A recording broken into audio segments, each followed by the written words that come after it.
Bismillahirrahmanirrahim. Assalamualaikum warahmatullahi ta'ala wabarakatuh. Alhamdulillah Rabbil Alamin. Wassalatu wassalamu ala asyrafil anbiya wal mursalin wa ala alihi wa sahbihi ajma'in. Alhamdulillah, we are still going deep into our chapter 4 on the concept of holistic human behaviors and the laws of learning, and how the effect of classical and operant conditioning created a set of laws. We call it the laws of learning, and how this conditioning affect us.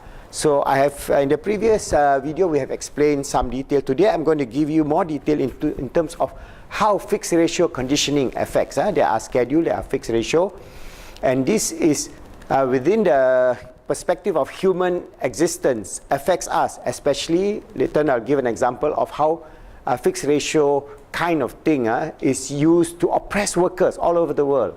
So you can imagine that these laws of learning affects us at every level, whether it affects an animal in terms of conditioning.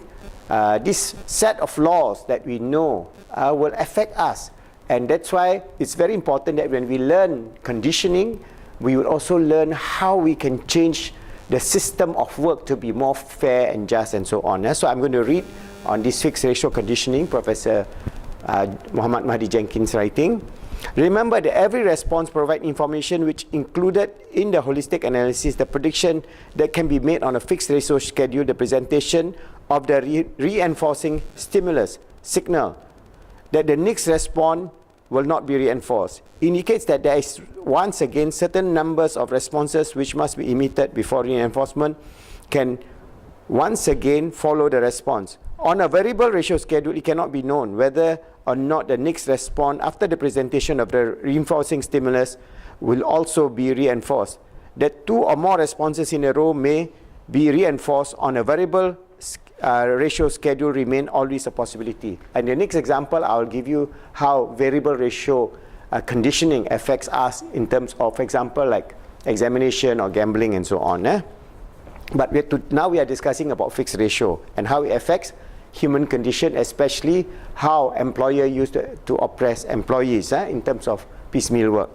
In general, responding is more likely to occur if the response can result in reinforcement than if this can't. On a fixed ratio schedule, the response after reinforcement cannot be reinforced. It is for this reason pauses occur just after the presentation of the reinforcing stimulus during fixed ratio conditioning, but not during the variable ratio conditioning. From a human point of view, it might be considered as having just finished a meal break from work, and the person might think, before we move on to discuss the interval schedules, I'll think it will be more helpful to give some examples from human life in order to increase the understanding of the ratio schedules. Many people have jobs which include fixed ratio schedule. Jobs of this sort are often called piecemeal work. There is piecemeal work, especially in garment factories, in making bricks, for example, in assembly lines, and so on. So these are based on fixed ratio called piecework. A certain amount of money is given for each fixed number of units completed.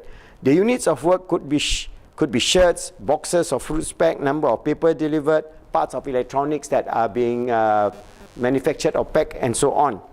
In this case, the fixed ratio schedule of that type is effective in getting the job done, and usually results in the employees working fast and hard. So when piecemeal, you get paid by piece by piece by piece, so you work hard to get your quota or as much money as you can get based on this kind of fixed ratio conditioning.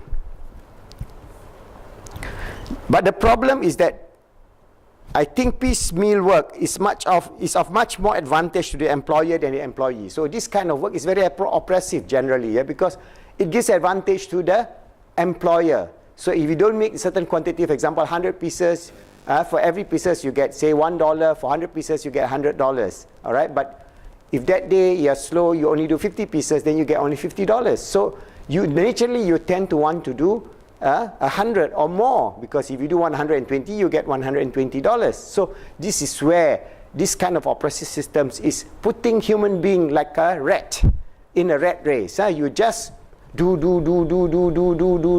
mindlessly.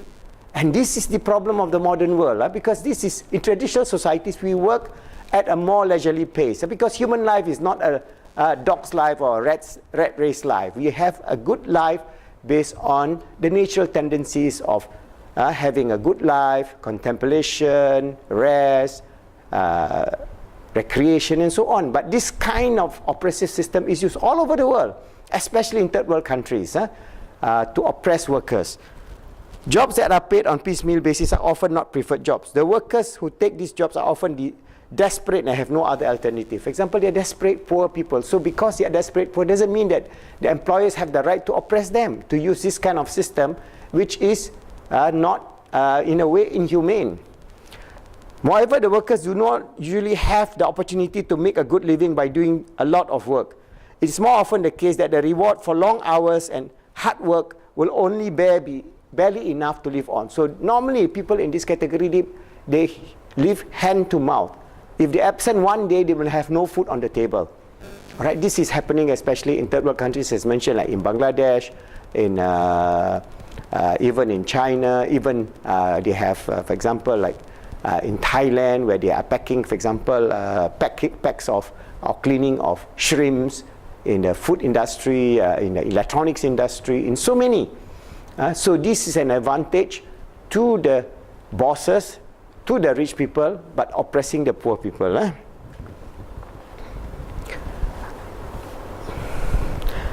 So in this case, there is no time for leisure, regardless of the post-reinforcement pause we have discussed on a fixed social schedule. Any leisure time, indeed, any break from work routine is paid for by the worker, and it costs nothing to the employer. So for example, if the employee goes for lunch break, there's no production, there's no money.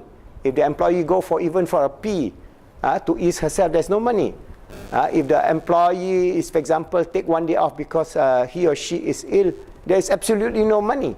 So that's why you must understand how this loss of learning affects every facet of human existence, how conditioning affects us, and this start off from the idea of classical and operant conditioning and other forms of conditioning which we will learn inshallah, and how we as human beings must change this situation, especially in the 21st and 22nd century, where we must be more humane, more loving, more kind, and any kind of work which involves piecemeal must be tempered with some sort of compensation. For example, if the person is sick, or if the person is new in the job, or if the person will have, for example, time off for lunch, for tea break, for to ease his or herself, and so on. So there are many things within the scope of human existence that we can make this world a fairer and just world by understanding the loss of learning, understanding how conditioning works and how it affects our life. And inshallah, if we do that, we would understand that